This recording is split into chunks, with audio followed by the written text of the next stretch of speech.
ესე იგი, რიგით მეოთხე გასაკვეთი გვაქვს ჩვენ ეთიკის, ეს არის რატომ უნდა გვიყვარდეს ეკლესია დედასავით. ნახეთ რა საინტერესო თემაა.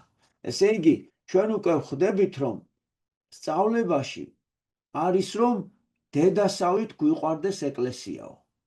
და დღეს ჩვენ უნდა განვიხილოთ, რომ რატომ უნდა გვიყვარდეს დედასავით ეს თემა. როგორც უკვე გითხარით, ამ თემას და ზოგადად ამ წიგნში გამოყენებული გვაქვს დიდი ქართველი წმინდანის, დიდი პედაგოგის, ჩვენი უსაყვარლესი გაბრიელ ეპისკოპოსის, იმერეთის ეპისკოპოსის გაბრიელ ქიქოძის ქადაგებების სწავლებებიდან გვაქვს აღებული და მე ესე იგი გაშლილი ისე რომ ადვილად ბავშვმა გაიგოს რა სწავლებაზეა ლაპარაკი და რა უნდა ესე იგი შევიგონოთ და შევაცვლოთ. მოკლედ, ახლა ჩვენ რა ვიცით რომ თითოეულ ჩვენთაგანის ოჯახი შედგება მშობლებისგან, მამა, დედა და შვილები. ჩვენი ეკლესია კიდევ დიდი უფრო ოჯახია ჩვენი. აი ეკლესიის მამა არის ჩვენი მამა ღმერთი, რომელმაც შექმნა ყველაფერი, რასაც ამ სამყაროში ვხედავთ. ერთმა წმინდა მამამ თქვა, რომ ვისთვისაცო ეკლესია არ არის დედა, მისთვის ღმერთი მამა ვერ იქნებაო. ახლა დავაკვირდეთ რა ესე იგი ამ სიტყვების არსს. ჩვენ ვიცით რომ თუ მამა ღმერთი ჩვენი მამა არ გახდა და ჩვენ მამა ღმერთის შვილები, ჩვენ რა თქმა უნდა ვერ დავიმკვიდრებთ ჩვენ დაკარგულ სამოთხეს. ჩვენი მიზანი ხო არის რომ აღვადგინოთ დაკარგული კავშირი ღმერთთან. ესე იგი, თუ ჩვენ შვილის სახელი ვერ მოვიპოვეთ მამის თვალში, მაშინ აბა რა კავშირის აღდგენაზეა ლაპარაკი. და აი ეკლესია კი გვასწავლის რომ იმისათვის რომ მამა ღმერთი იყოს შენი მამა, ამიტომ საჭირო და აუცილებელია რომ ეკლესია იყოს შენი დედაო. ანუ ვისთვისაც დედა არ არის ეკლესია, მისთვის ღმერთი მამა ვერ გახდებაო. ესე იგი, იმისთვის რომ ჩვენ დავიბრუნოთ ჩვენი დაკარგული სამოთხე ღმერთთან ყოფობა, აუცილებელი ყოფილა ეკლესიის გზა. უფრო სწორად, ერთადერთი სწორი გზა არის, რომელიც დაგვიბრუნებს დაკარგულ სამოთხეს. აი, ასეთი მნიშვნელობისაა ეკლესია ჩვენთვის. ჩვენ ასევე ვიცით, რომ ჩემო ძვირფასებო, ეკლესია თვითონ ღმერთმა შექმნა.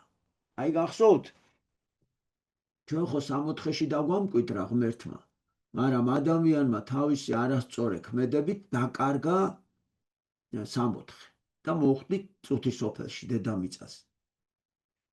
აი ახლა უყურეთ, ადამიანმა თავისით ვერ შეძლო სამოთხის დაბრუნება. ნახეთ ახლა, ღმერთს იმდენად უყვარს ადამიანი, რომ გადაწყვიტა ღმერთმა მოეფიქრებინა რამე რომ როგორ დაეხსნა ადამიანი, ესე იგი ამ დაშორებისგან, ღმერთთან დაშორებისგან და როგორ დაებრუნებინა ის სინათლე და სიწმინდე, რასაც ქვია უფალთან კავშირი. და ნახეთ რა მოხდა. ღმერთი იქცა ადამიანად. ამას ქვია, ესე იგი რომ ღმერთი მოვიდა ჩვენთან, რომ ადამიანი აიყვანოს ღმერთთან.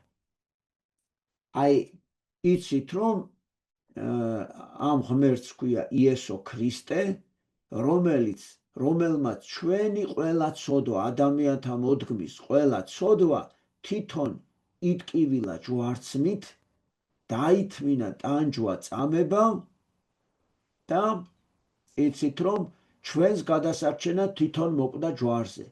მერე აღადგინა თავისი მკვდარი სხეული მკვდრეთით, რითიც დაამტკიცა რომ ის არის ერთადერთი ჭეშმარიტი ღმერთი. და აი როდესაც ამაღლდა ზეცად, ჩვენ აქ შეგვიქმნა ეკლესია, რომლის თავიც არის თვითონ. ანუ უფრო მარტივად რო ვთქვათ, იესო ქრისტემ ღმერთმა კიბე გააკეთა ესე იგი ეკლესია არის კიბე, როგორ დავიბრუნოთ დაკარგული სამოთხე, როგორ მივიახლოთ ღმერთს. აი კიდევ უფრო სხვა კუთხით რომ გითხრათ, ადამიანი რომ ეკლესიაში შემოდის, ეს ნიშნავს რომ ჩვენ სამოთხეში შევიდეთ. ანუ ცის სამოთხე ღმერთმა ეკლესიის სახით მიწაზე ჩამოგვიტანა. ნახეთ როგორ უყვარს ადამიანი ღმერთს. ამიტომაც ვინ შედის ეკლესიაში ნიშნავს რომ სამოთხეში ამ დროს. ასევე გეტყვით რომ ეკლესიას თავისი კანონები აქვს. ეს კანონებიც დააწესა უფალმა ჩვენმა იესო ქრისტემ. ეს ადამიანის მოგონილი კანონები არ არის. ამიტომ თან იცით რა დაგვიბარა ღმერთმა. აი მე რა კანონებს და წესებსაც შევქმნიო თქვენთვის. თქვენ უფლება არ აგაქვთ თქვენი ადამიანური ჭკუით შეცვალოთ ის. აი მაგალითად, ეხლა დღეს ოჯახში როგორი ცხოვრება მიდის. აი რო გაიგეს რომ ევროპული რემონტებიო უფრო კარგი არისო საცხოვრებლად, შემოვიდა ესე იგი ასეთი რემონტები ჩვენთან, რომ გაიოლონ ცხოვრება, გაიმარტივონ, უფრო ლამაზად მოიწყონ ცხოვრება. ასევე რაღაცები სტადიონზე შეიცვალა, საფეხბურთო მოედანზე, საკალათბურთე დარბაზებში შეიცვალა თეატრებში. მაგრამ ჩემო ძვირფასებო, ის არის ადამიანთა შეკრების ადგილები. ხო და ადამიანს თვითონ შეუძლია ამ შემთხვევაში რომ თავისი კეთილდღეობისთვის გააუმჯობესოს. ამას ქვია მოდერნიზაცია, ანუ ახლებურად შეცვალოს. მაგრამ ეხლა დააკვირდით, ღმერთის შექმნის შეიძლება რომ ადამიანმა გადაუკეთოს და დახვეწოს, ეგრე ვთქვათ. აი ღმერთი ხო უდახვეწილესია, ღმერთს ხო ნაკლი არ აქვს, ის ხო სრულყოფილია. ამიტომ მან ისეთი ეკლესია შეგვიქმნა, რომ იმას არ ჭირდება მოდერნიზაცია და გადაკეთება და გაუმჯობესება და რაღაცა ახალი განმარტივებული კანონების მიღება. ამიტომ ღმერთს დაჭირდა ადამიანისთვის გაფრთხილება, რომ გაგვაფრთხილა, რომ აი ჩემი სწავლება არ შეცვალოთ თქვენ არანაირად. იმიტომ რომ ასე დაწერა, რომ ვინც ამას ღვთაებრივ ცოდნას და კანონს თავისი ადამიანური ჭკუით და აზრით შეცვლის, ასეთი ეკლესიად კი აღარ იწოდეს, წვალებლობა ეწოდოს. იმიტომ რომ ადამიანმა როგორ შეიძლება ბავშვებო ღმერთს შეუსწოროს.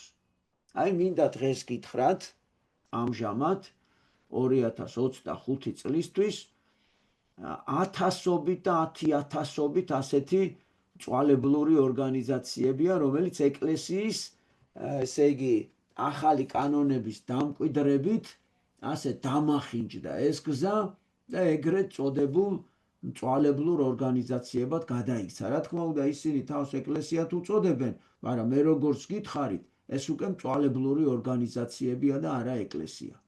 აი, მინდა სიხარულით გითხრათ, მართალია სოფლიოს ძალიან ბევრი ქვეყანა ამ ხაფანგში მოექცა, ბოროტების დაგებულ ხაფანგში, მაგრამ სიხარულით და სიამაყით მინდა გითხრათ, რომ საქართველოს ეკლესიამ შეინარჩუნა ის პირვანდელი სახე ეკლესიის.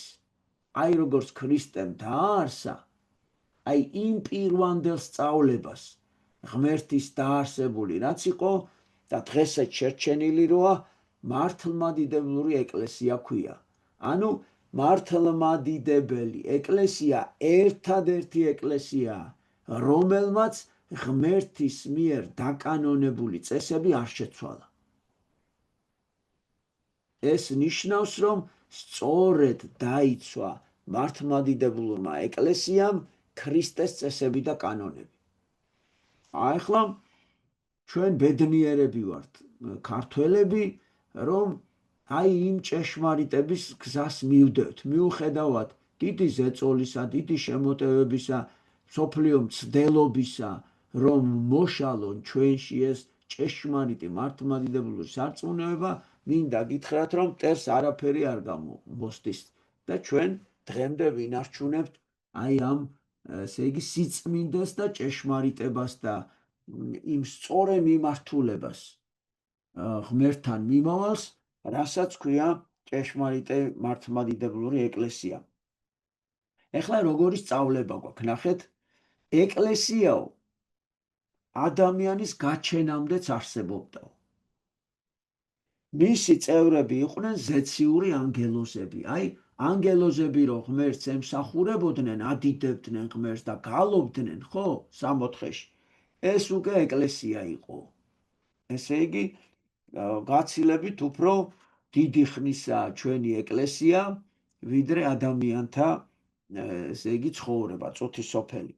ადამიანის გაჩენის შემდეგ დაარსდა ქვეყნიური ეკლესია. ქვეყნიური ნიშნავს აი ამ ქვეყნიური ჩვენი წუთისოფლის ეკლესია. დედამიწაზე მყოფი ეკლესია. მის კრებულს პირველად ადამი და ევა, შემდეგ კი მათი შთამომავლები შეადგენდნენ. აი ჩვენთან ეკლესია რო შეიქმნაო, პირველი წევრები ამ ეკლესიის იყვნენ პირველი ადამიანები, პირველი კაცი და ქალი, ადამი და ევა. მერე უკვე გახდნენ ამ ეკლესიის წევრები, მათი შვილები, შვილიშვილები, შვილთა შვილები და ასე შემდეგ. დედამიწაზე ადამიანის მიზანია შეებრძოლოს ცოდვებს. წინა გაკვეთილზე ხო თქვით, რომ ყველა ადამიანს ჩვენ ცოდვები გვაქვს და ჩვენი მიზანი ადამიანის არის, რომ ჩვენ პირად ცოდვებს შევებრძოლოთ. კი არ დავიწყოთ ერთმანეთთან იმის გამოკვლევა, აბა სხვას რა ცოდვა აქვს, აი ლუკა ქორიძე, მე კი არ უნდა დავუწყო ლუკა ქორიძეს, რა ცოდვა აქვს, ჩემი საქმე კი არ არის. ან დავით ბიათაშვილის ცოდვა კი არ არის ჩემი საქმე. ჩემი საქმე არის, მე მივხედო ჩემ ცოდვებს. მივხედო რას ნიშნავს? ვიპოვო ჩემი ცოდვები. დავინახო და გამოვასწორო. და სხვისი ცოდვა ჩემი საქმე არ არის, იმიტომ რომ ვისი ცოდვაც არის, იმან უნდა იზრუნოს, რომ აღმოფხრას და გამოასწოროს. მერე დაამარცხოს ბოროტის სული, რომელიც ებრძვის ადამიანს, რომ ღმერთს დაშორდეს და ცოდვა ჩაიდინოს, ამიტომ მიწიერ ეკლესიას, აი ჩვენ სადაც ვართ, ჩემო ძვირფასებო, მებრძოლი ეკლესია ეწოდება. აი სიტყვაც მეტყველებს, ნახეთ, ჩვენ ესე იგი მებრძოლი ეკლესიის წევრები ვართ. ჩვენ ვიბრძვით. რატო ვიბრძვით? რას ვიბრძვით? ჩემში არსებულ სიწმინდეს, რომელიც ღმერთმა მომცა, უკვდავი და ნათელი სულით და ჩემში არსებული ცოდვა, აი მათ შორის არის ბრძოლა. როცა მე ესე იგი ვაიძულებ ჩემ თავს, რომ გავაკეთო არა ის, რაც მე მინდა, არამედ ის, რაც ღმერთმა მასწავლა, მე ვამარცხებ ჩემ ცოდვას და აღვასრულებ უფლის ნებას. მაგრამ უმეტეს შემთხვევაში ადამიანის ბუნება ხო მიდრეკილია ცოდვისკენ. ადამიანი ვერ აღასრულებს უფლის ნებას და უშვებს შეცდომებს. აი ეს არის უკვე ჩვენი ადამიანური სისუსტეები. და ამიტომაც აი ეს ბრძოლა მიდის, კეთილსა და ბოროტს შორის ბრძოლა მიდის და ამიტომაც სანამ ჩვენ ცოცხლები ვიქნებით, ჩვენ ვიქნებით მებრძოლი ეკლესიის წევრები. ერთგან წერია ასე, ეკითხება ქრისტეს მოციქული, რომ სადამდე უნდა ვიბრძოლოთო, განა შეიძლება ასე სულ ვიბრძოლოთო და ქრისტე პასუხობს, ვიდრე უკანასკნელ ამოსუნთქვამდეო. აი როგორი შემთხვევები ყოფილა, იცით? ძალიან დიდი წმინდა მამები, ეკლესიისთვის თავდადებული წმინდა ადამიანები, უცბად შეცდომას უშვებენ სიკვდილის წინ და მთელ მათ მონაპოვარს, რაც კი უღვაწიათ, არასწორი ქმედებით ყველაფერს წყალში ყრიან და ტოვებენ ჭეშმარიტებას. აი მაგალითად, ერთი ასეთი ამბავი გამახსენდა. ერთ სოფელში წმინდა მოძღვარი იყო, ძალიან წმინდა კაცი და ერთი ცოდვილი მორჩილი ყავდა, რომელიც შეცდომებს უშვებდა, მაგრამ მერე ინანიებდა და პატიებას თხოვდა ხოლმე. ერთხელაც ამ ჩვენმა საყვარელმა მორჩილმა შეცდომა ჩაიდინა და მოკლედ მოძღვარმა უთხრა, რომ უთხრა მოძღვარს, რომ აპატიეო ჩემო საყვარელო, არასწორად მოვიქეციო. პატიო აქედან მოშორდიო. მოძღვარმა უთხრა, არ გაპატიებ. ეხლავე მოშორდი აქედან. ჩემმა თვალმა არ დაგინახოს. წავიდა ის კაცი რაღაც იზავდა. ნუ ტირის რომ მოძღვარმა არ აპატია, ესე იგი ცოდვები და უცბად ესე იგი მტერი შემოესია ამ სოფელს და მაშინ დევნიდნენ ქრისტიანებს და აბაუ თქვენს ვინ არისო, თქვენთან ქრისტიანიო, ყველა უნდა ვაწამოთო. და ყველაზე მაგარი ქრისტიანიო ჩვენთან ის მოძღვარიაო უთხრეს და შეიპყრეს ეს მოძღვარი და მიყავთ საწამებლად. ყველა ფიქრობს რომ ეხლა ეს მოძღვარი დიდი წმინდანი გახდება, როგორც წმინდა გიორგი, წმინდა დიმიტრი და ასე შემდეგ და ეხლა გაცმა ხო გაიგო რომ ამისი მოძღვარი შეიპყრეს და საწამებლად მიყავს და მიისდევს და ეუბნება ბორკილებით. ეუბნება მამაო, გთხოვ, მომიტევო, შენ ეხლა წმინდანი გახდები, შენ წახვალ ზეცაში, მე კიდევ ეს ტვირთი რომ არ ვატარო, შენ რო გაგაბრაზე, გთხოვ, მაპატიო თუ შეგიძლიაო. წადი აქედან მოშორდიო ის კიდევ არ გაპატიებ. ხო და აიყვანეს უკვე საწამებლად ბავშვებო და უკვე უნდა თავი დააჭრან ესე და კიდე ეხვეწება, გეხვეწებიო, მაპატიო, მამაო, არაო, არ გაპატიებ, მოშორდი აქედან და უცბად ეს ცული გააჩერეს და კიდევ ერთხელ გეუბნებითო, დაფიქრდი კარგათო, თუ სიცოცხლე გინდა უარყავი ქრისტე, უარყავი შენი სარწმუნოება და გაგანთავისუფლებთო და მოულოდნელად მოძღვარი იძახის, კი სიცოცხლე მინდაო, მაპატიათო და უარყო ბავშვებო ღმერთი და გაანთავისუფლეს. ხო და ამ დროს დაიძახეს რომ აბაო, ვინმე ხო არ არის გაბედულიო რომ ამ მოძღვრის ნაცვლად რომ აღიაროსო ქრისტიანი ვარო და იმას გამოვიყვანთ საწამებლათო და ეს კაცი გამოძვრა და კი მე კი ვარო, მაგრამ მე ისეთი ცოდვილი ვარო, აი მოძღვარიც არ პატიოსო, მე აბა ჩემგან რა გამოვთო, მე კიო მუსე ქრისტე მიყვარსო, კიო. მოდი ანქაო დაიჭირეს. გაბოჭეს ეგა და გაიყვანეს ეხლა ეს კაცი და უარყავი, არაო კაცო, ცოდვილი ვარ, მაგრამ ქრისტეს როგორ უარყობო, ხო არ გაგიჟდით თქვენო. მაწამეთ რაც გინდა მიყავით არ მეშინიო. მეო ქრისტეზე ცუდს ვერ ვიტყვიო და ვერ უარყოფო. ხო და მეორედ გაამთხილეს, მესამედ არა და მართლა წამებით თავი მოკვეთეს. ნახეთ ეხლა ეს შემთხვევა რას გვასწავლის. აი ჩვენ უფლება არა გვაქვს ერთმანეთის შენდობაზე უარი ვთქვათ. ჩვენ ყველანი ცოდვილები ვართ. ამ მოძღვარს ეხლა დაავიწყდა რომ ჩვენ კი არ უნდა ვთქვათ ასე შეგინდო ან არ შეგინდო.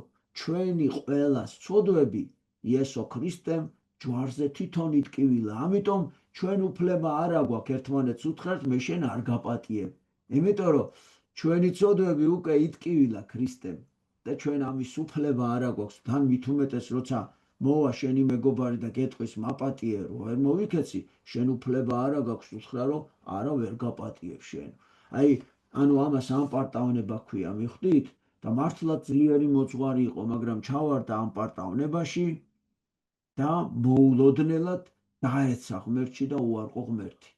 როცა ის კაცი, რომელიც შეცდომებს ჩადიოდა და სუსტი იყო, თავისთავად სიმდაბლეში იყო, როცა ითხოვდა რომ მაპატიე მამაო, მაპატიე და ამ სიმდაბლით აგერ დიდი სიმტკიცე გამოიჩინა და მოწამე გახდა ქრისტესი. აი ესეთი ამბავი გვაქვს და ჩვენ ეს უნდა გავითვალისწინოთ.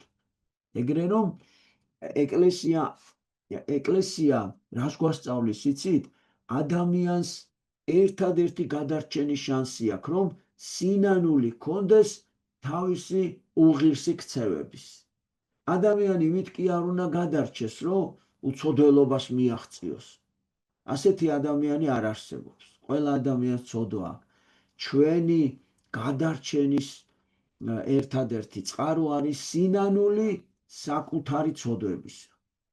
რომ მივიდეთ მერე ეკლესიაში და ჩვენი სინანული აღსარებაში განვახორციელოთ. ეხლა უნდა გითხრათ რა არის ეს აღსარება. აი მე ხო გითხარით, იესო ქრისტემ ჩვენი ცოდვები ჯვარზე წამებით დაითმინა. და ის რომ ითმენდა, ამით ჩვენ გვეძლევა შანსი, რომ სინანულის შემდეგ მივიდეთ ეკლესიაში, რომელიმე წმინდა მართლმადიდებელ მღვდელს აღსარება ჩავაბაროთ და აღსარების დროს ბავშვებო, მოძღვრის თავზე ნამდვილი ჯვარცმული ღმერთია. და როცა მე რა ცოდვად ჩავიდინე იმ ცოდვის ივილებს ითმენ და ქრისტე აი მოთმინის ძალით მე ქრისტე პატიობს იმ ცოდვას, ანუ წამერეცხება ეს ცოდვა. ქრისტიანის მიზანია დაამყაროს კავშირი ღმერთთან, მაგრამ როგორ მოვაწყოთ ამგვარი კავშირი?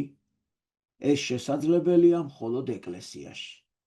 ქრისტიანები უნდა გაერთიანდნენ არა გარეგანი ნიშნებით, არამედ შინაგანი არსით. ანუ რას ნიშნავს ახლა ეს შინაგანი არსი? აი ბარბარე სააკაშვილი ხო ყავს ქსოვრისიდან. ახლა უყურე, ბარბარე გარეგნულად როგორ მოიქცევა, როგორ დადგება წირვაზე, თმებს როგორ დაივარცხნის, რა ტანსაცმელს ჩაიცვამს, რა სიტყვა პასუხი ექნება იქ ხალხთან, ამას კი არ აქცევს ღმერთი ყურადღებას. ღმერთისთვის თავარია ბარბარეს გულში რა ხდება.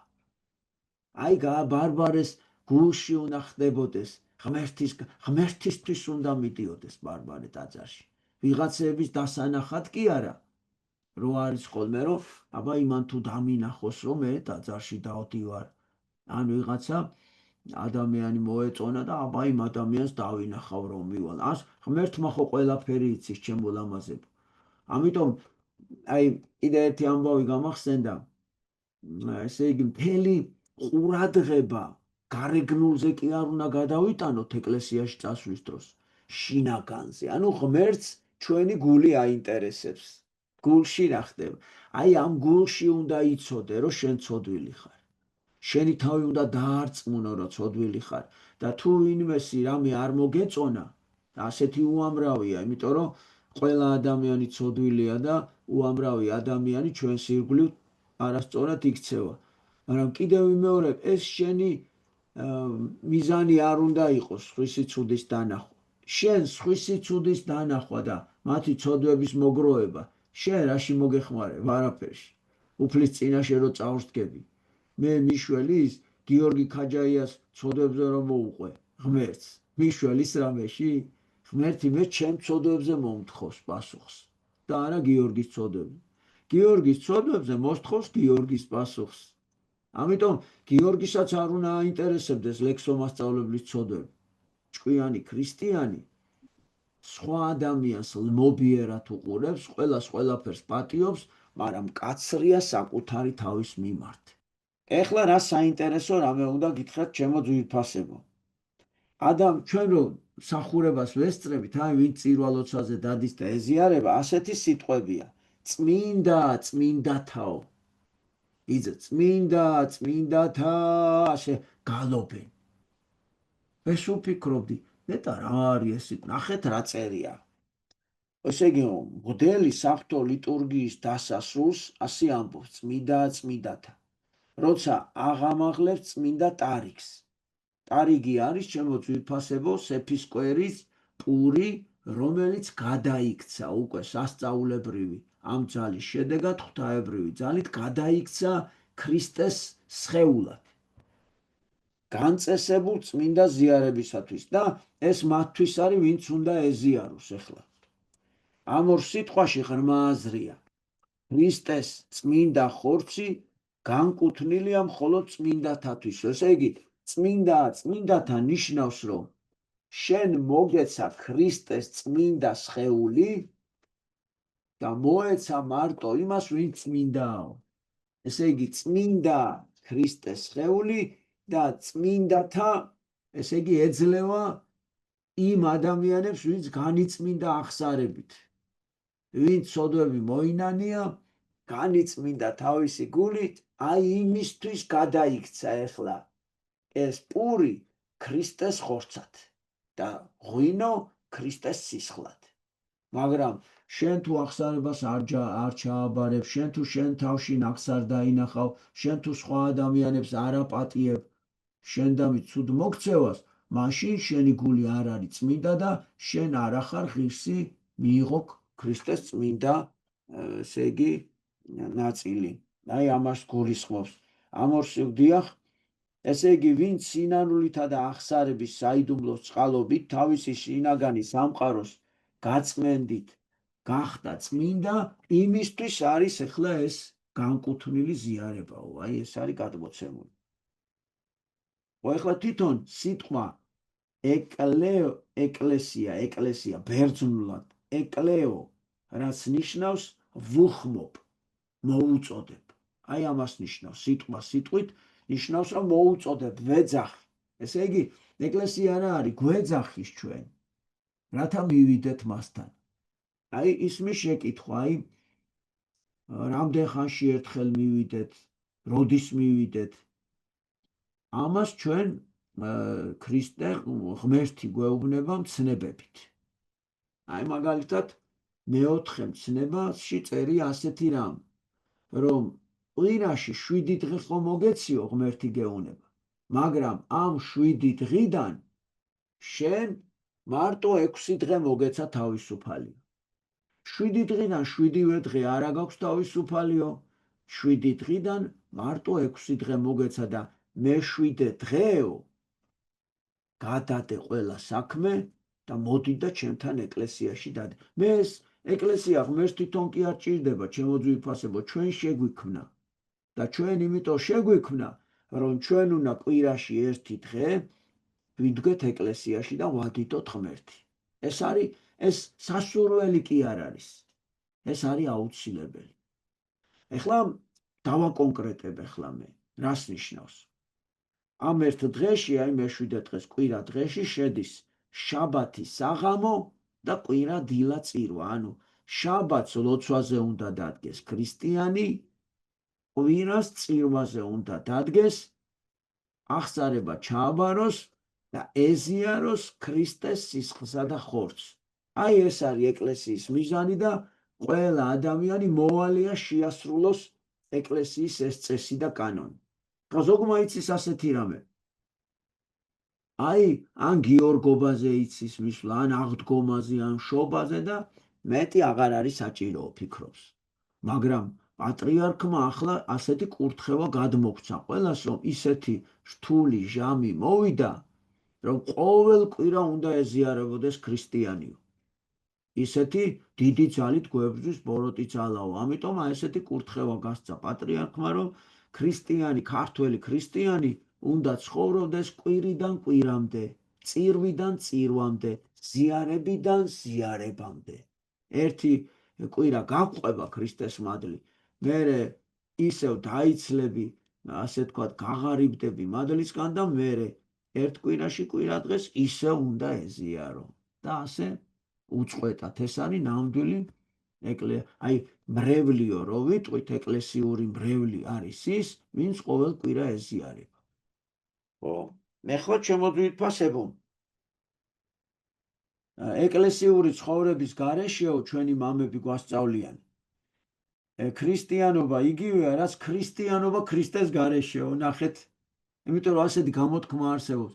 ღმერთი მწამსო, მაგრამ მღვდელი არ ამწამსო. ეკლესიაში სიარული დასაჭიროაო, ამბობენ ხოლმე. აი ზოგს როგორ ასწამს იცი? ცხვარს დაკლავს, შემოატარებს ტაძარს, სანთელს გარედან მიაკრავს და შიგნით არც კი შედის. ამ დროს კი ბატონო, ეხლა ცხვარი დაკალი, მაგრამ ღმერთი ცხვრის დაკვლას არ აკთხოს. ცხვრის დაკლა და ეს ყველაფერი იყო ქრისტემდე.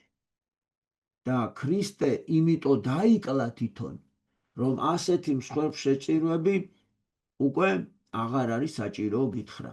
და წირვა რა არის? შეწირვა არის. რას წირავ შენ? დროს წირავ შენსას. ესე იგი შეწირე შენი დრო 7-დან 1 და წახვედი ტაძარში. აი ეს არის წირვა. შესწირე დრო და იდექი იქა და იმაზე კი არის ფიქრო, სპორტულ სანახაობაზე, ან ჭამასმაზე, ან რაღაც შენ პირად პრობლემებზე, ადამიანებთან ურთიერთობაზე, არამედ როცვაზე რომ მიხვალ, გულით და სულით, მთელი გულისყური მიმართული უნდა გქონდეს ღმერთისკენ. და ასევე კარგად მოძებნო შენს თავში რაიმე ნაკლოვანებები და როდესაც იპოვი, განიწმინდო ახსარებით, სინანულითა და ახსარებით ამ შენი ჭუჭყისგან, გულის ჭუჭყისგან. აი ეს არის. კი ბატონო, აი ხომ ხედავთ, ეკლესიის გარეშე ადამიანი ვერ მიაღწევს ღმერთამდე. ვერ იქნება დაცული ბოროტი ძალისგან. ამიტომაც იგი უნდა გვიყვარდეს დედასავით. მოუვთხილდეთ, დაუჯეროთ, დავიცვათ, შევიყვაროთ და ვემსახუროთ.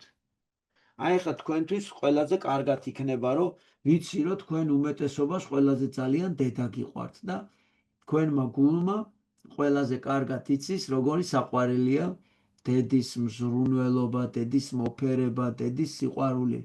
მე კი მინდა გითხრათ, რომ აი თუ დედა ასეთი ტკბილია, წარმოიდგინეთ, მაშინ ეკლესიაც ასეთი ტკბილია თქვენთვის. აი ეკლესია რო არ არსებობდეს, ჩვენ ღმერთამდე დაშორებული ვიქნებოდით. სამოთხეს ვერ დავიბრუნებთ, სხვა არანაირი გზა არ არსებობს სამოთხის დასაბრუნებელი. თან ეკლესია რო არა, ბავშვებო, ახსარება სად ჩააბარებ.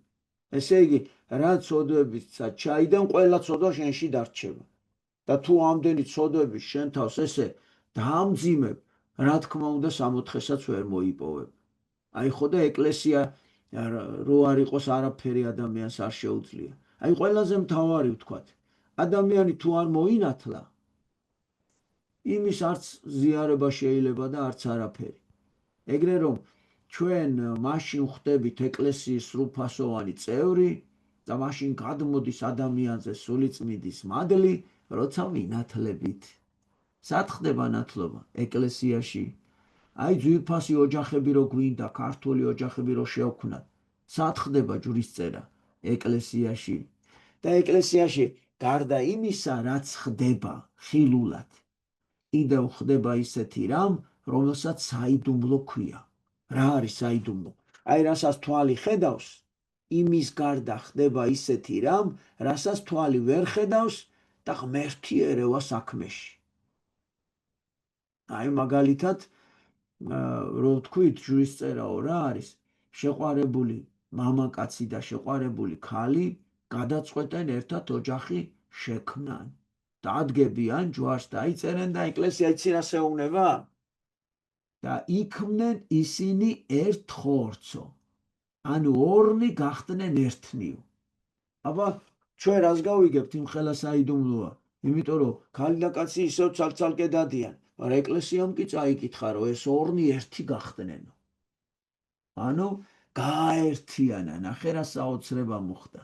და მართლაც მე ჩვენ ამაზეც გვექნება საუბარი, რომ წამოვიზდებით, როგორ შევქმნათ წმინდა ოჯახი. ჩვენ ესეთი სახელმძღვანელო თქვენთვის შევქმნით ოჯახის მცოდნეობა, სადაც სწავლება გვაქვს ჩვენი წმინდა მამების, როგორ უნდა შექმნას ადამიანმა წმინდა ოჯახი, როგორ უნდა განიწმინდოს გული, როგორ უნდა, ესე იგი, შეიძინოს უბიწოება, შეიძინოს სიწმინდე, რომ მიიღოს ღმერთის და ღმერთის ტოლის სიყვარულის ძალაც გულში. სიყვარული და ღმერთი ჩვენ თქვით, რომ ერთი და იგივეა. და ჭუჭყიანი გული ნამდვილ სიყვარულს შესძლებს? ვერ შეძლებს, იმიტომ რომ როგორ თქვით, სიყვარული იგივე ღმერთია და სადაც ჭუჭყია, იქ ღმერთი როგორ შევა, ჭუჭყიან ადგილას ჩვენ ვერ ვჩერდებით. ერთი სული გვაქვს, სადაც ჭუჭყი და ნაგავია, გავიქცეთ იქიდან, სასწრაფოდ დავახციოთ და აბა ჩვენ ჭუჭყიან გულში შემოვა ღმერთი და ღვთისმადლი, ამიტომ ჩვენც უნდა ავერიდოთ. ეხლა მე მინდა გესაუბროთ წირვის ძალაზე. აი წმინდა მამები რას ასწავლიან წირვას როგორი ძალა აქვს. იცით რა საინტერესოა? ნახეთ რას ამბობს წმინდა იოანე კრონშტანტელი. ლიტურგია, ამას ლიტურგია ქვია, წირვა ლოცვის ჩატარებას, კვირაობით რო ტაძარში მივდივართ, ლიტურგია ქვია. ეს საკვირველი ნიჭია იესო ქრისტესი.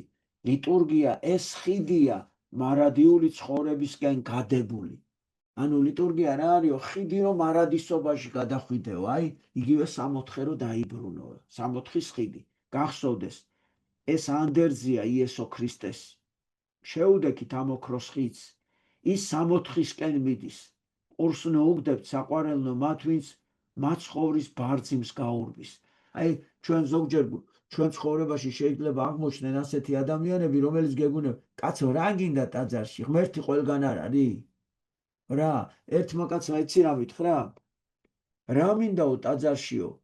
ღვინო სახში მაქვს, დავასხავ და დავლევ. მეუთხარი იქ ქრისტეს სისხლია. მერეო ესეც ქრისტეს სისხლიაო. აბა როგორ ვეუნები? იქ ეკლესია, იქ აკურთხეს, ქრისტემ აკურთხა თვითონ და მარტო იქ ხდება გადაქცევა. სახში რამდენიც არ უნდა ილოცოს, გინდა მოძღვარმა. პურს და ღვინოს ქრისტეს სისხლად და ხორცად ვერ გადაქმნის. ამისთვის ეკლესია საჭირო ჩემოწმებით ფასებო. აი ესეთი მადლიანი ეკლესია. მეგობრებო, იყვარდეთ ღვთის ტაძარი. ეს ის ადგილია, სადაც მარაჯამ სუფევს სუფალი. სუფევს რას ნიშნავს? რომ ცხოვრობს, მისი სახლია ბავშვებო. ეშურებოდეთ ეკლესიისკენ, განსაკუთრებით კი დღესასწაულებზე. აი ერთხელ ჩემი ცხოვრებიდან გეტყვით, კვირას რო ვეზიარებოდი, შუა კვირას დღესასწაული გინდა ყოფილიყო, აღარ მივდიოდი ხოლმე ტაძარში. ხო ვიყავი მეთქი კვირაში ერთი დღე საკმარისია და ერთხელ ეთომასწავლებელო, თურმე ხუთშაბათია, ამაღლება დღე არის. მოვდივარ და შემხვდა ერთი ჩვენი მრევლი მამიდას ეძახდნენ. ყველა მამიდას ეძახდა. რა ქვიაო რო ეტყოდით, მამიდა დამიძახეო მეტყოდ. ამიტომ მთელი რუსთავი მამიდა ესე. სინამდვილეში ცისანა ქვია სახელი და ეს იყო ქალბატონი, რომელსაც არც ერთი მსახურება თავის სიცოცხლეში არ გამოუტოვია.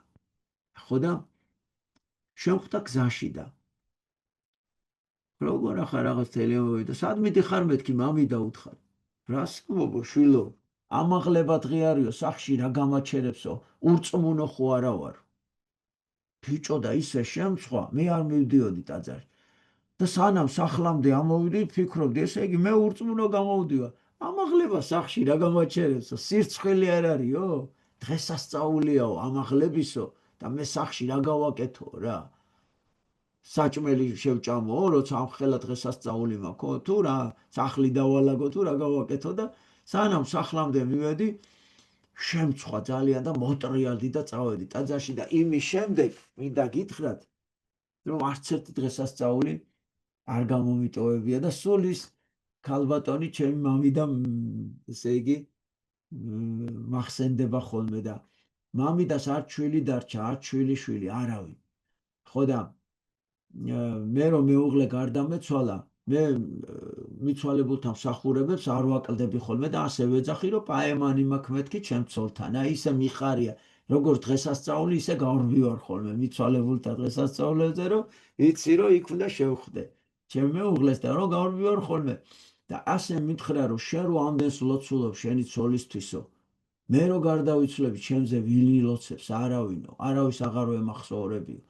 ხო და იმდენად დამამახსოვრდა, რომ ჩემ მეუღლეს ხათუნას რო ვახსენებ ხოლმე, ის ცისანა არ მოვიწყდება არასდროს. აი ის ერთი სიტყვა ისე დამამახსოვრდა და ეხლა აი მოგიყევით, ეს იყო საოცარი ქალბატონი, ხო წირვას არ აცდენდა და თუ ვინმე ქალაქში გაჭირვებული იყო, ჩავარდნილი კაცი, ბიჭი, ბავშვი, როგორც ეკლესიის წევრი, მიდიოდა და როგორც დედა და მშობელი და ბებია ისეულიდა.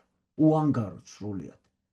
აი ესეთი მაგარი ეკლესიის მოსიყვარული ადამიანი იყო და ის იყო სახე ეკლესიისა. აი თქვენს დაიმახსოვრეთ და იქნება დღესასწაულებს არ დააკლდეთ არასდროს. თუ რა თქმა უნდა, სკოლიდან გაგანთავისუფლეს. ეხლა ნახეთ რა საინტერესოა, თვითონ ეს ესე იგი ეკლესიის მსახურებასო, ლიტურგიას მადლიერების აღსანიშნავად ვასრულებთ. ანუ ფაქტობრივად წირვა ლოცვაზე დგომა ჩვენთვის არის მადლობის გადახდა ღმერთისთვის. აი წარმოიდგინე, თუ არ მივდივარ ეხლა დღესასწაულზე, ნახეთ რა ხდება. ესე იგი, სიტყვაზე ღვთისმშობლის დაბადების დღეა. მე კიდე არ მივდივარ ღვთისმშობლის დაბადების დღეს.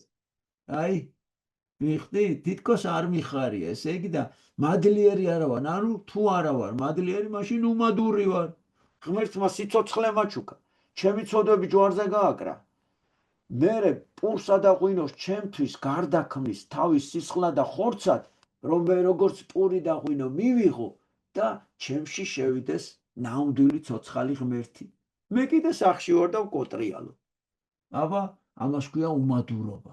რომ ღმერთმა მომცა ნამდვილი სიცოცხლე და მე კიდე არ მეუნები ღმერთს მადლობას, არ მინდა ღმერთო შენი არაფერი, უნდა დავიცინო. ამიტომ დაიმახსოვრეთ, რომ ვინც მადლიანია, მადლიერია, მადლობას უხდის სიკეთეს თავისი ბედნიერება გაუორმაგდება, ღმერთი ორჯერ მეც მიცემს. და დაიმახსოვრეთ თქვენც ეგრე, რომ ჩვენი მთავარი მიზანი ტაძარში სიარულის ეს არის ღმერთის წინაშე მადლობის გადახდა. ჩემო ძვირფასებო, გიყვარდეთ საღვთო ლიტურგია, დაკარგულად თვლიდეთ თქვენი ცხოვრების იმ დღეებს, როცა ლიტურგიაზე დასწრება ვერ შეძელით. ანუ ნახე, ელენე ძინძიბადეს ეუნება, ელენე ძინძიბადეს და ელენე ძაძამიძეს, ბავშვებო, ისე ძალიან უყვართ წირვა ლოცვა, რომ თან ერთი ეკლესიის ესე იგი შვილები არიან, ორივე ელენე მეგობრები და თან ერთი ეკლესიის მრევლი არიან და ძალიან საყვარელი გოგოები არიან, იმიტომ რომ ეკლესია უყვართ და მეც რომ მიყვარს ეკლესია, ჩვენც მეგობრები ვართ. აი, ესე აერთიანებს ეკლესია კაცს, ქალს, ბავშვს, უფროს, უმცროს, იქ ეკლესიაში ყველა ერთი ოჯახივით ცხოვრობთ. ხო და ნახეთ რას გეუბნება. თუ ერთი დღეც მაინც ვერ წახვედიო, ნიშნავს რომ ის დღე დაკარგეო. აი მე შოთა რუსთაველი მახსენდება, რასაც აგასცემ შენიაო, რაც არა დაკარგულიაო, რაც ვერ მოხვედი ტაძარში, ის დღე დაკარგე შენ. და უყურეთ იოანე ოქროპირი რას ამბობს, საღვთო ლიტურგია ღვთისგან ბოძებული უდიდესი და საკვირველი ნიჭია. ღვთის ანგელოზებიც კი შემოგვნატრიან ჩვენ ადამიანებს, რომელთაც მოგვანიჭა ბედნიერება საღვთო სისხლისა და ხორცის გემოსხილვისა. საქმე იმაშია, ჩემო ძვირფასებო, რომ ანგელოზები ზეცაში, იქ წირვა ლოცვა არ არსებობს. იქ პური და ღვინო ქრისტეს სისხლა და ხორცად არ გადაიქმნება. შესაბამისად, რომ მიიღოს სამოთხეში ქრისტეს სისხლი და ხორცი და ღმერთი იხმიოს, შეუძლებელია. რატო იცით? იქ აღარ ჭირდება ადამიანს ეს. ჩვენ გვჭირდება, იმიტომ მე ხო თქვი, რომ ჩვენ მებრძოლი ეკლესია ვართ. ჩვენ რას ნიშნავს იცი? რომ მიიღებ ძალა შემოდის და მზად ახარ საბრძოლველად. მერე კიდე ერთი კვირა გეყო, ვაიმე ცოტა მოსუსტი. ეხლა კიდე უნდა შემოვიდეს ძალა, რომ კიდევ ვაშკაცურად იბრძოლო საკუთარი თავის წინააღმდეგ. აი ეს არის მთელი ფორმულა და მოიცა დავასრულოთ მილიარდობით მილტვიან და გროვდებიან იქ, სადაც საღვთოს სვერპლი შეიწირება. ძრწოლით განან წმინდა ტრაპეზის წინაშე სახეს იფარავენ და ადიდებენ ამ უდიდეს საიდუმლოს, რომლითაც მას თვალწინ აღესრულება. აი ესე გვეუბნება იოანე ოქროპირი. ბარემ იოანე ოქროპირის ერთი აზრი გამახსენდა ახლა. რას ამბობს იცით? აი ესე იგი როგორ ყოფილა ჩემო ძვირფასებო.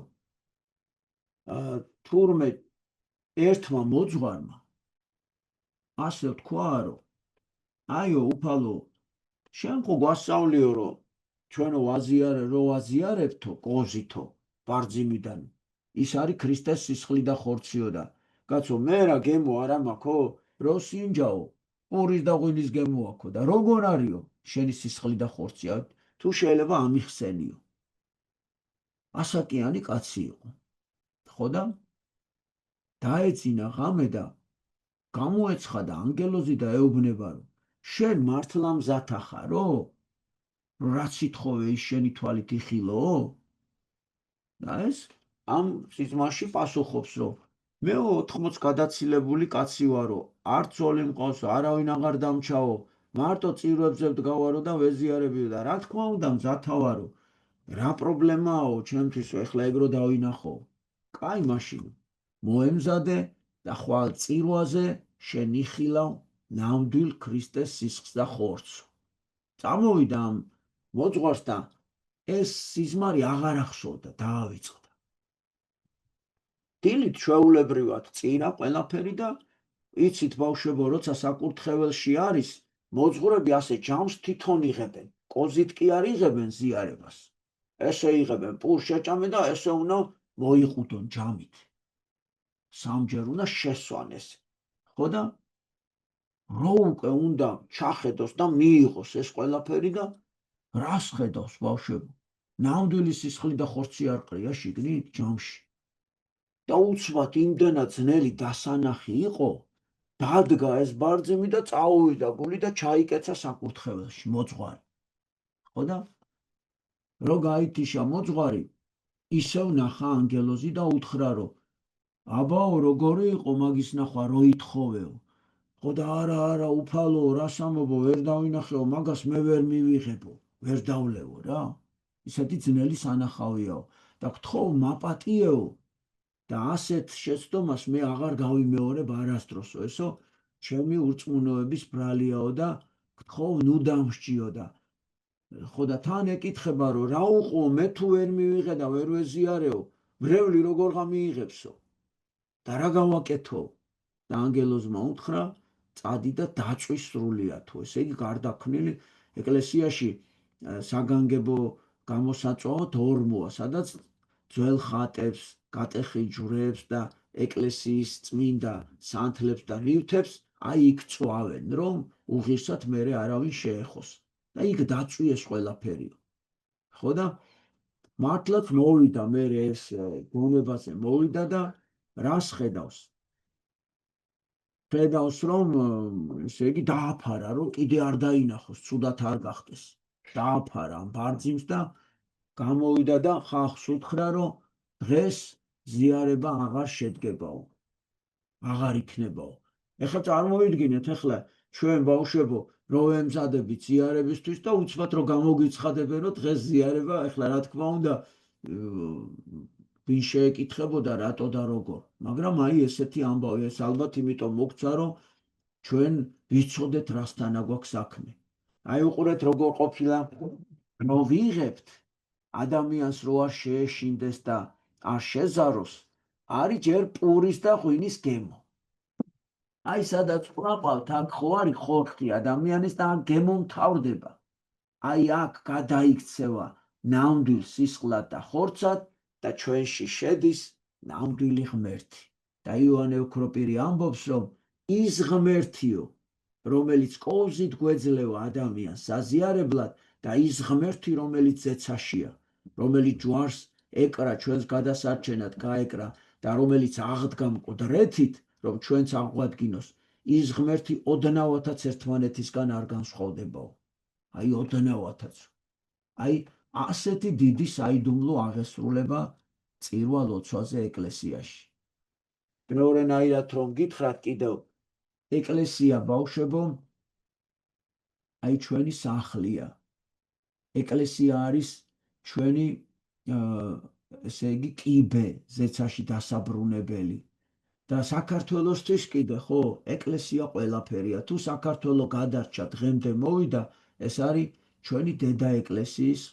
შრომა ღვაწლი დაღვრილი სისხლი ეკლესიისთვის ლოცვების ძალა აი მინდა ჩვენ პატრიარქზეც ორიოდე სიტყვა გითხრათ და ისე დავასრულოთ ლამაზად რომ დღეს როგორც არასდროს მთელ მსოფლიოში ჩვენი ეკლესია ყველაზე უფრო გაწმენდილად და წმინდად ითვლება იმიტომ რომ მე რო გითხარით აი შემოტევებია მეთქი რომ შეაცვლევინონ კანონები დაარღვევინონ რაღაცა არა სწორ გზაზე წვალებლებთან კავშირი დაგამყარებინონ რომელიც წმინდა მამებმა აგვიკრძალეს იმიტომ რომ ეს არის წმინდათა წმინდა და არაწმინდასთან შეხება არ შეიძლებაო აი ძალიან ბევრ ქვეყანაში ეს არის დარღვეული მაგრამ ჩვენ აი ესეთი ბედნიერები ვართ რომ ბოლომდე 21 საუკუნეა საქართველოს მის სიწმინდე რაც ანდრიამ მოციქულმა შემოიტანა საქართველოში მოციქულმა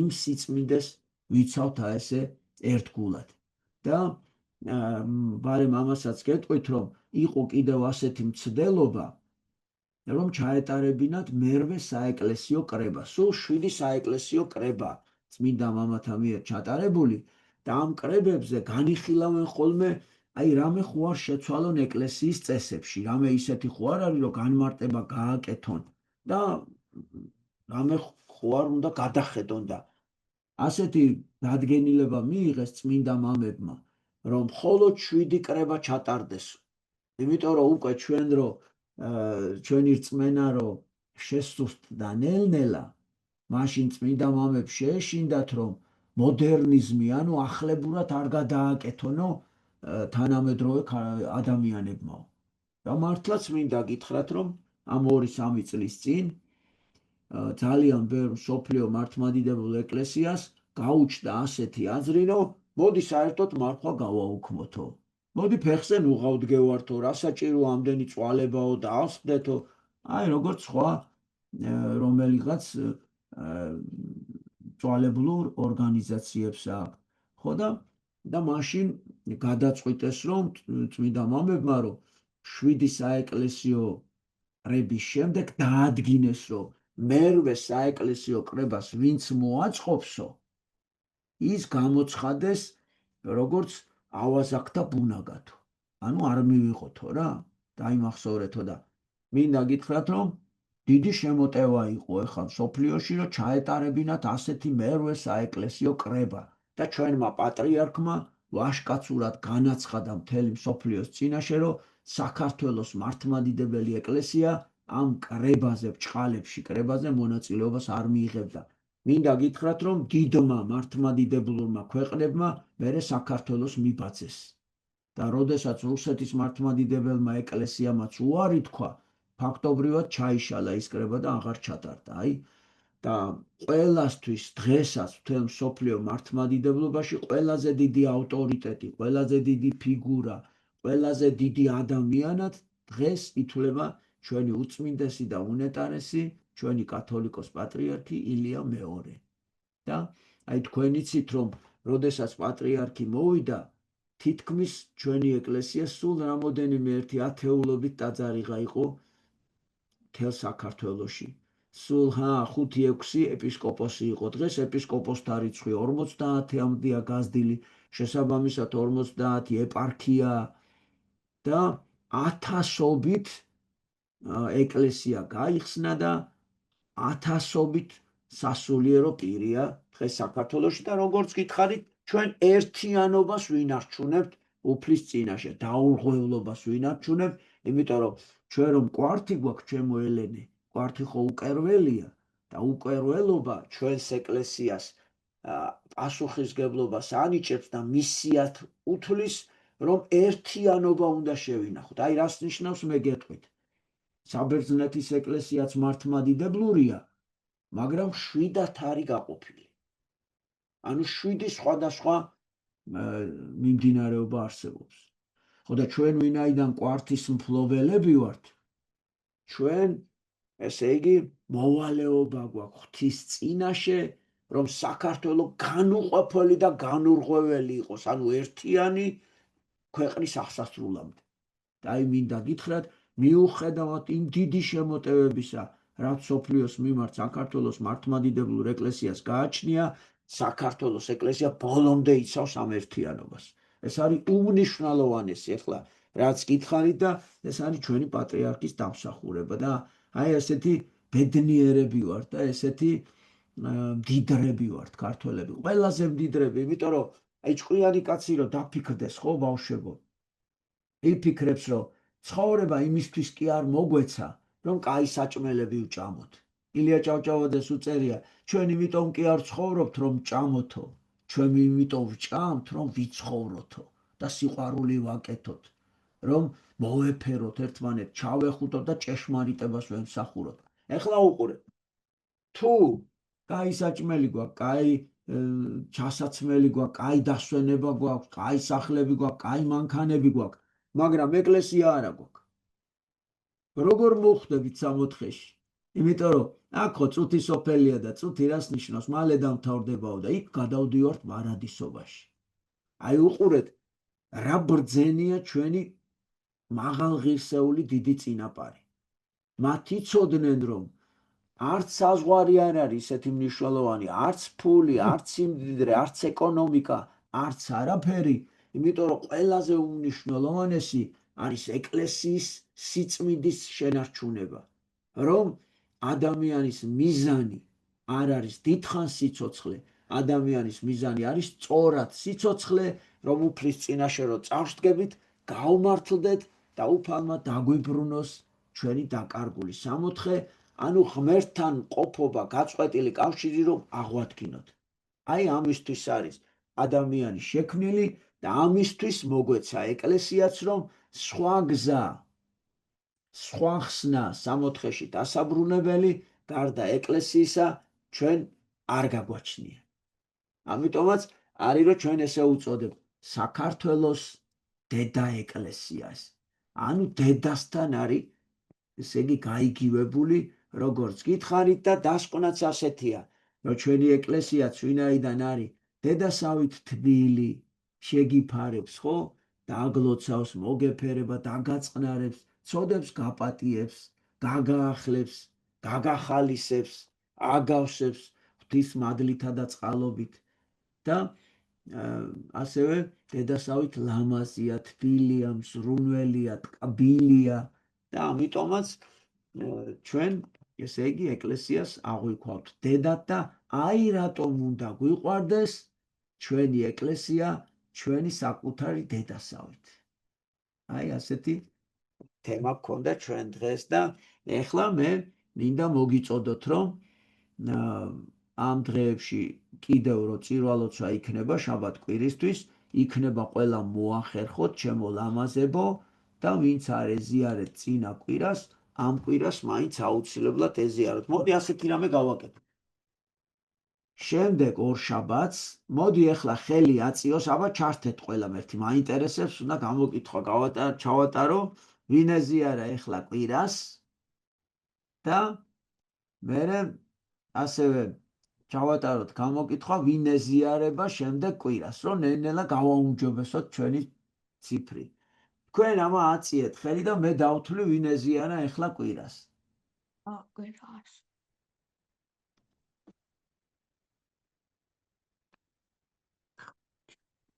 ერთი, მოიცა მეც ავწიო. 1 2 3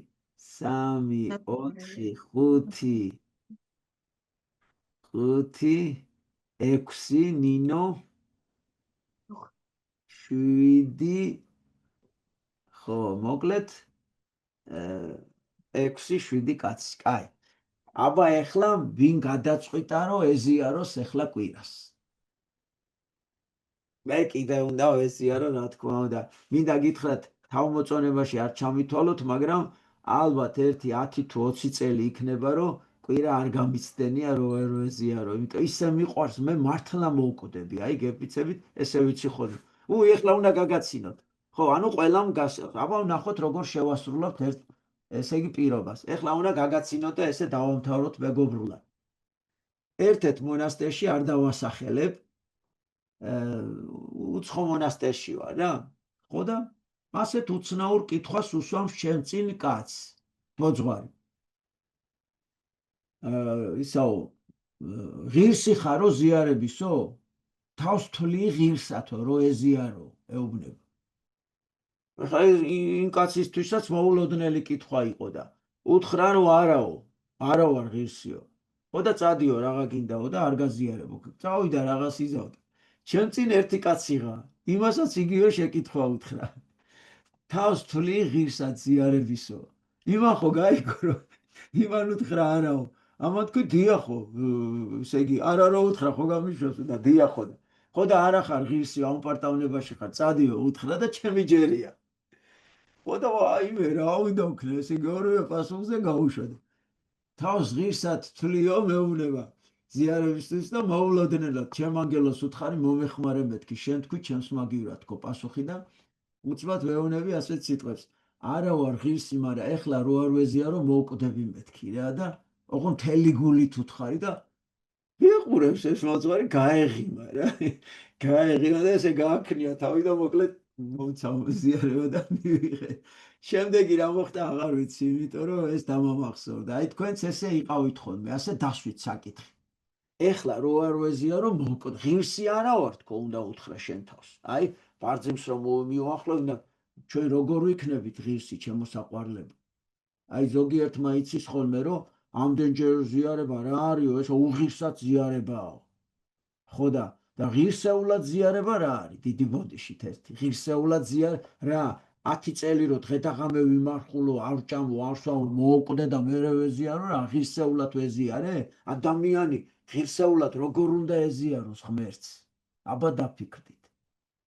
ეს უღირსებისთვის არის ზიარება, უღირსები რო ვართ და სუსტები და ცოდვილები, იმიტომ გვაძლევს მამა გვეფერება, მიხვდით?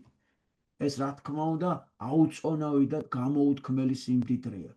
ხო და მოკლედ თქვენც ესე ჩათვალეთ ხოლმე რომ მიეახლებით არ შეიძლება ამ დროს არც ლაპარაკი, არც გადაჩურჩულება, არც არაფერი, უნდა იფიქრო ღმერთზე და უნდა უთხრა მე არა ვარ ღირსი ზიარების.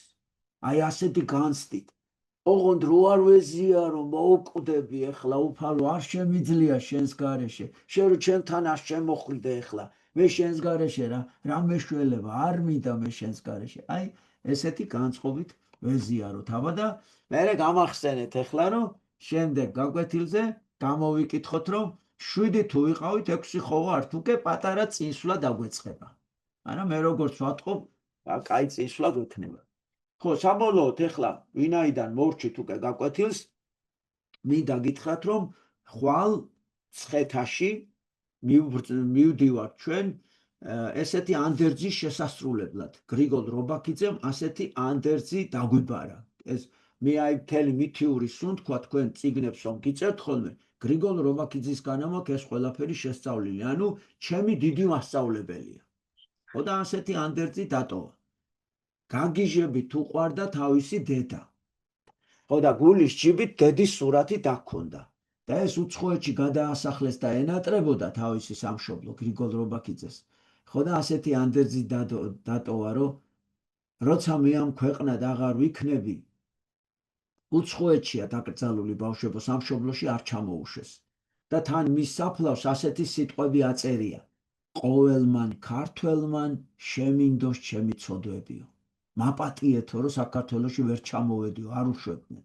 და გააფრთხილეს რომ მოკლავენო რა.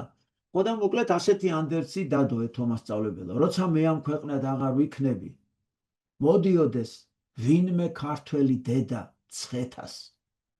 ერთს ანთელს აანთებდეს სვეტიცხოველში ჩემს სახელზე და მეც არასავთხო საქართველოს. მე რო ეს წავიკითხე ბავშვებო, რომელიღაც გაზეთში ეწერა ასეთი რამე, რომ კონსტანტინე გამსახურდია უსრულებდა ამ ანდერძო და რო გარდაიცვალა კონსტანტინე, მას შემდეგ აღარ შესრულებულაო და მე რო წავიკითხე 1994 წელი იყო. მაშინ ერთი 20 მეგობარი მოვაგროვე და წავიყვანე ამ ანდერძის აღსასრულებლად და იმის შემდეგ მე არ გამიცდენია, მინდა გითხრათ ეს ანდერძი, რავი, რამდენი წელი გამოდის თქვენ დათვალეთ. ეხლა ხვალ ასეთი დიდი ღონისძიება გვაქვს ჩვენ. ხო, მინდა ასევე გითხრათ რომ გრიგოლ რობაქიძის ერთი დიდი ნატრა ვიპოვებ, ჩემი ნატრაო. ყავს 3 დედა: წმინდა ნინო, მეფე თამარ, დედოფალი ქეთევან. ამ 3 დედის ერთობის მუხში მოქცეულია უშრეტი ენგადი ქართველთა ყოფისა. სასურველია ეს 3, ნინო, თამარ, ქეთევან ერთად მოვიხსენოთ. მოვიხსენოთ ფესვებით. დღესასწაულისთვის მე ვარჩევდი რომელიმე დღეს წიფობისთვის. წიფობის თვე არის ოქტომბერი. მე ვნახე გრიგოლ რობაქიძის დაბადების მოწმობამ, სვირელი კაცი იყო, იმერლები ვინც ახართ, ხო და პირადად ვნახე და ეწერა რომ 28 ოქტომბერს არის დაბადებულიო და 28 ოქტომბერს 94 წელს ავასრულე ესეთი ანდერძი და მას შემდეგ როგორც გითხარით, არასდროს არ გამომიტოვებია. მიმყავდა იმის შემდეგ ბავშვები, მოსწავლეები, მშობლები, მეგობრები, პედაგოგები და წელს ასეთი ღონისძიება ჩაფიქრებული. ცხეთის კულტურის ცენტრში, ანუ დიდი თეატრის დარბაზში, რუსთავის თაწმინდელის მოსწავლეები, ჩემი მოსწავლეები, იქ დადგავენ ხვალ 3 საათზე, დადგავენ ლიტერატურულ პატრიოტულ კომპოზიციას მზის კვართი, რომელიც ეხება იესო ქრისტეს კვართის ისტორიას, როგორ მოხდა კვართი საქართველოში და როგორ დაშენდა სვეტიცხოველი ამ კვართზე. მთელი ისტორიებია აქ. ამიტომ აქ ძირითადად მოწვეული არიან მცხეთის შემოგარენში სამშობლოს მცოდნეობის მოსწავლეები, მაგალითად პატარა ქანდიდან, მაგალითად ნიჩბისიდან გივი მასწავლებელი ყავს. მოკლედ მთელი მცხეთის სოფლები არის მოწვეული და სკოლები და როდესაც ღონისძიება დასრულდება, გვინდა რომ ფეხით დავიძრას კულტურის სახლიდან სვეტიცხოვლისკენ დაახლოებით უნდა ვიყოთ 400-500 ბავშვი, როგორც ამბობენ. მამა ზაქარია წაგვიწვება წინ და იქ გადავიხდით მცირე პანაშვიდს გრიგოლ რობაქიძის სულის მოსახსენებელს და სამშობლოსთვის ლოცვა ყვართის წინაშე წმინდა ნინოს მეფე თამარს და დედოფალი ქეთევანის შუამდგომლობით დედა ღვთისმშობელს სავედრებელ პარაკლისს და სვეტიცხოვლის დაუჯდომელს წავიკითხავთ ჩვენი სამშობლოს კეთილდღეობისთვის. აი ესეთი დღე გვაქვს ხვალე და ვინც შემოგვიერთდებით 3 საათიდან ვიქნებით მცხეთის კულტურის ცენტრში, ანუ დიდი თეატრის ცენტრალურ შენობაში, დიდი ულამაზესი ესეთი ლამაზი შენობაა. ეხლა კი უნდა დაგემშვიდობოთ დიდი სიყვარულით და პატივისცემით და შეგახსენოთ, რომ კვირას ყველა ერთად უნდა ვეზიაროთ.